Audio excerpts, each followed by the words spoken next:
Hey everyone, ready for a deep dive into something that, let's be honest, affects all of us? I'm thinking you're talking about money. Exactly. We're going to be exploring some seriously insightful perspectives on how to improve your whole relationship with money. Awesome. Where are we getting these perspectives from? Well, we're basing this deep dive on a super fascinating article called You and Money. Who wrote it? It's by Frederick Osei-Manu. Okay, cool. It's got me thinking about all sorts of things, like how money kind of seems to gravitate towards wisdom, Interesting. And the article also talks about these unexpected ways that relationships can actually boost your income. That's intriguing. Oh, and get this, it even dives into how secrets, like actual secrets, can play a role in building wealth. Okay, now I'm really curious. Right. So the article kicks off with this statement that I thought was so spot on. What's that? It says, every single day, money is constantly changing hands between people. Well, yeah. I mean, when you think about it. It's so true. And it really highlights how, whether we're talking about just covering our daily expenses or going after those big, audacious dreams. Money is a factor. Always. It's there in the background, playing a role. Now, one of the things Osei-Manu really dives into is the importance of having a clear vision for your finances. Like knowing where you want to go with your money. Yep. He even tells this funny story about a bus trip he took. Okay, tell me more. So he buys a ticket to Stratford, but ends up in Stratford-upon-Avon instead. Wow. Similar names, but totally different places. Exactly. It just goes to show how if you're not crystal clear about your financial goals, you could end up somewhere you didn't plan to be. Totally. It makes you think, what would happen if you actually sat down and really defined your top 3 financial goals for the year? I mean, that's a great question. Just getting specific like that. It could seriously change your day-to-day decisions. Totally. And that actually leads us to another key point that Osei-Manu makes. Which is? Wisdom attracts wealth. Ooh, I like that. He argues that wisdom, not just cash, is the real capital for successful people. It's not just about having money. It's about knowing what to do with it. Right. He even quotes Robert Kiyosaki in the article. Oh, interesting. What does Kiyosaki say? He says there's this fundamental difference between how the poor and the rich think about money. Makes sense. The poor, they focus on getting money, while the rich are all about making that money multiply, through investments and stuff. It's a different mindset. Totally. So it's not just about earning a dollar. It's about making that dollar work for you. Exactly. It's understanding not just how to earn, but how to make your money grow. And how to manage it. So it's constantly working in your favor. Yeah, instead of spending all your energy chasing the next dollar, you're setting up systems so the dollars are flowing to you. Right. And that's where financial literacy comes in, which the article really emphasizes. Learning the ins and outs of managing your money wisely. Exactly. Yeah. Budgeting, investing, all that good stuff. No, Osei-Manu even quotes Leroy Barber, who said, "People without money want it.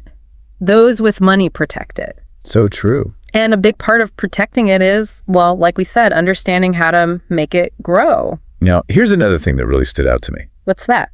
Osei-Manu doesn't just talk about money itself. He dives into the power of relationships for building wealth. Oh, that's interesting. Yeah. He points out that the people you surround yourself with can be a gold mine of opportunities. Maybe it's a connection to a mentor, a potential investor, or even just someone who can offer advice based on their experience. You just never know where that one conversation might lead. Exactly. Like that Walter Winchell quote, "A real friend is one who walks in when the rest of the world walks out." It really makes you realize that building strong relationships. And not just with mentors or investors, but even with peers in your field. Can open so many doors. Absolutely. Yeah. Because it is rare to achieve financial success in a vacuum. Bouncing ideas off of others, learning from those who have been there before you, it can be so valuable. Okay, now get ready for this. Osei-Manu makes this point that's sure to pique your curiosity. He calls it unveiling the secrets. Okay, I'm listening. He's basically saying that the most profitable secrets are often hidden beneath the surface. Hidden. Yeah. It's up to us to be curious, to dig deeper, to unearth those hidden opportunities. So what are we looking for? Think of it this way. Every industry, every field, it has its own unwritten rules. Oh, interesting. Its own subtle cues that can lead to success. It's about asking the right questions, observing carefully, and being willing to look beyond the obvious. I see, like reading between the lines. Exactly. Going deeper than just accepting the status quo. You got it. And it's fascinating because Osei-Manu then connects this idea of hidden opportunities to the power of ideas themselves. What does he say about ideas? He uses this really cool metaphor. He compares ideas to golden eggs. Golden eggs? Like, when you hatch the right idea, it can lead to incredible wealth. I get it. What I find interesting is he's not just talking about coming up with like a brilliant invention. Or starting a huge company. Right. It's more about that mindset shift, Like what kind of mindset? realizing that every problem, every challenge, it also presents an opportunity for a creative solution. Ah, I see. So it's about looking for those opportunities everywhere. Exactly. So the question is, what are the golden eggs hidden in your own work or life? That's a great question. What problems are you seeing that could be solved in a new and innovative way? Makes you think. Now, Osei-Manu doesn't stop there. He also challenges the traditional way we think about business. Oh, really? In what way? He shares a quote from Jeff Rich, who said, "Business is the salt of life." Never heard that one before. And Osei-Manu points out this interesting pattern.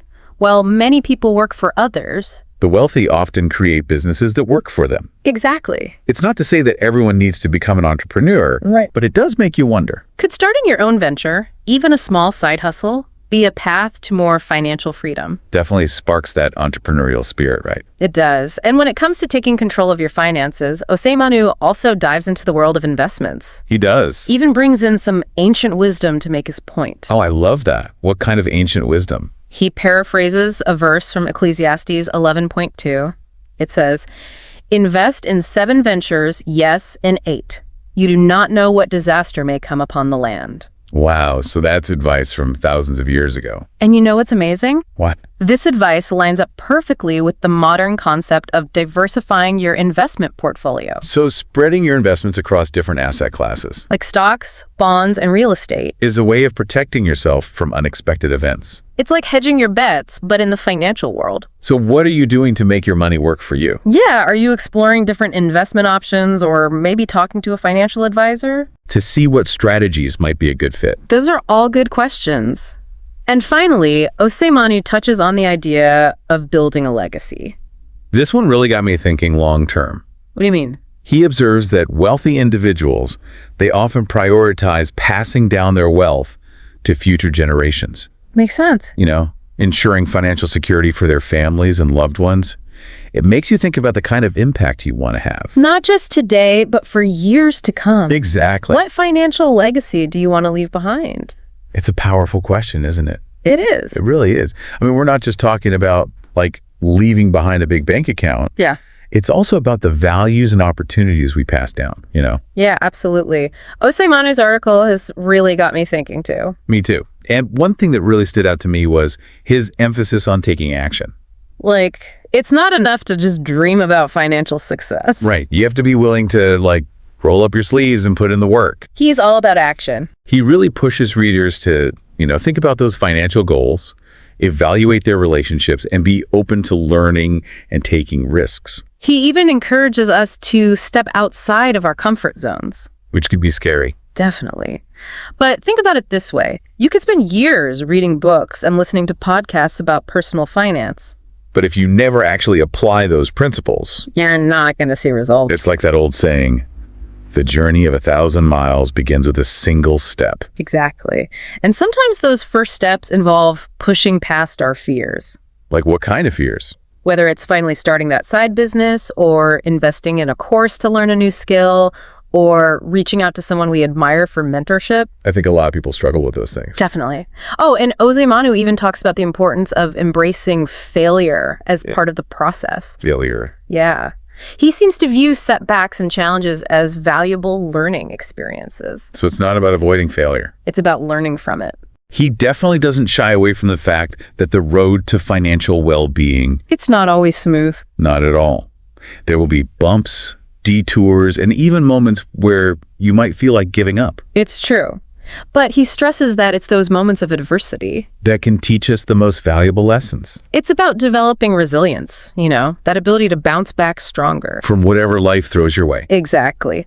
So, what are some of the challenges you faced in your own financial journey? Ooh, that's a good question. And what did those experiences teach you? That is such a great question for self-reflection. I think, taking the time to analyze those setbacks can reveal so much About our strengths. and areas where we can grow. For sure. And it brings us to another point Osei-Manu makes. Okay, what's that? The power of mindset. Like how our mindset affects our finances. He seems to believe that our beliefs and attitudes towards money can have a huge impact on our financial outcomes. Okay, so if you're constantly focusing on what you lack, on scarcity, It can be really hard to see and seize opportunities for abundance. he uses the term mindset of abundance. It's about believing that there is more than enough out there for everyone. It's not about ignoring the realities of finances, but approaching money with a sense of possibility rather than fear. It's like that saying, whether you think you can or you think you can't, you're right. So true. And I love how Osei-Manu connects this positive mindset to the concept of gratitude. Oh, yeah, he talks about that. He suggests that appreciating what we already have can actually open us up to receiving even more. It's like that energy of abundance attracts more abundance. Exactly. Gratitude can be so powerful, you know? It really can. It's about shifting our focus from what we're lacking to what we have, And recognizing the blessings in our lives. both big and small. He even ties us back to the idea of legacy, right? Yeah. Encouraging readers to consider how they can use their resources to create a positive impact. It's not just about accumulating wealth. It's about using it as a tool to make the world a better place. Absolutely. That's something we can all relate to, right? For sure. It prompts us to ask ourselves, what causes do we care about? How can we use our financial resources, no matter how big or small, to support those causes? And contribute to something greater than ourselves? It's a powerful reminder that money can be a force for good. And our financial choices can have a ripple effect that extends far beyond ourselves. Okay, so we've been talking a lot about the practical side of money, but There's also the emotional side. right, Osei-Manu doesn't shy away from that either. He acknowledges that money can be a huge source of stress, anxiety, and even conflict in relationships. It's a reality for so many people. And he encourages readers to develop what he calls emotional intelligence around money. Emotional intelligence. What does that even mean when it comes to money? It means understanding our own trusts, recognizing the patterns in our behavior with money, and even learning how to communicate openly and honestly about financial matters. Oh, so being able to talk about money without freaking out. Exactly. And being able to recognize those moments when, our emotions are driving our financial decisions. It's about recognizing that money isn't just about numbers. It's deeply intertwined with our emotions and our sense of security. Totally. And it also makes you realize that everyone has their own unique relationship with money, right? Shaped by their experiences, their values, their upbringing. So how do you navigate the emotional side of money? What strategies have you found helpful for managing financial stress or anxiety? That's a great question to think about. We all have those moments where money feels overwhelming. Sharing those coping mechanisms can really help others who might be struggling. Totally agree. And one thing that really resonated with me was Osei-Manu's emphasis on lifelong learning Lifelong learning. when it comes to money. He seems to believe that the pursuit of financial knowledge is an ongoing journey. Not a destination. Right. He encourages readers to be curious, to constantly seek out new information and stay up to date on financial trends. Because the world of finance is always evolving, right? Always. There's always something new to learn. It's about being open to new perspectives, challenging our assumptions, and recognizing that there's no one-size-fits-all approach to money management. And those lessons can come from so many different places, like books, podcasts, courses, mentors, and even our own personal experiences. That's true. So what are some of the resources you turn to for financial education and inspiration? Oh, that's a good one. Are there any books, websites, or experts that you particularly recommend? There are so many great resources out there. It's amazing, really. But beyond just gathering knowledge, it's crucial to actually apply what we learn. That's what Osei-Manu is all about. He doesn't just talk theory. He pushes for action. Yeah, he encourages readers to experiment, Yeah. to find what works best for their own situation. And make adjustments along the way. Exactly. It's about taking ownership of our financial lives and creating a system that, aligns with our values and goals. So what actions are you taking today to improve your relationship with money? What small steps can you take right now to move closer to financial well-being? That's a great question for everyone listening to think about, It doesn't matter where we are on our financial journey. And remember, true wealth, it isn't just about the numbers in your bank account. Osei-Manu keeps coming back to this idea that wealth is so much more than just money. It's like a richer definition of wealth. Exactly. He seems to be saying that true wealth includes a sense of purpose, fulfillment, and making a contribution to something bigger than yourself. He challenges us to think about how our financial goals can align with our passions, our values, and our desire to, make a positive impact on the world. It's not just about accumulating wealth. It's about using it as a tool to create a life of meaning and significance. It really makes you think about what matters most, It does, and this kind of brings up a fascinating question. How can we use our financial resources, no matter how big or small, to support those causes we care about?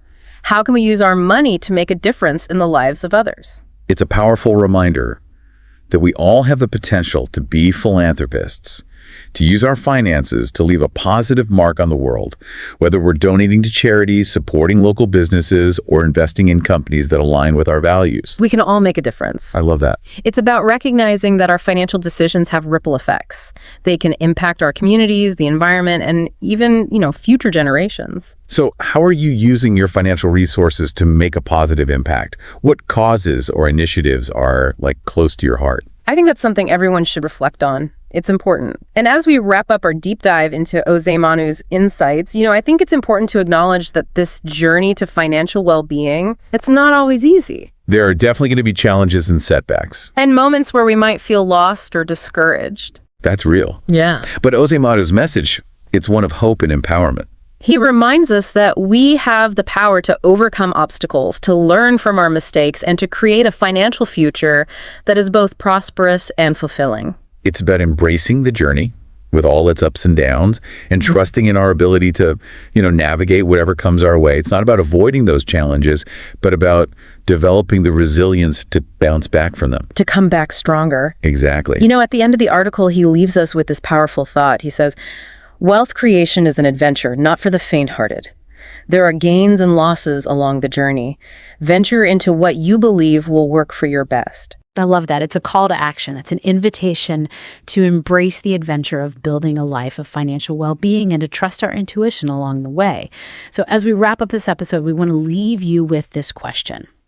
What will you discover on your journey? What steps will you take, maybe even today, to move closer to your financial goals and create a life of, abundance and purpose? We're so excited to hear about the unique path you create for yourself. Keep exploring, keep learning, and keep diving deep.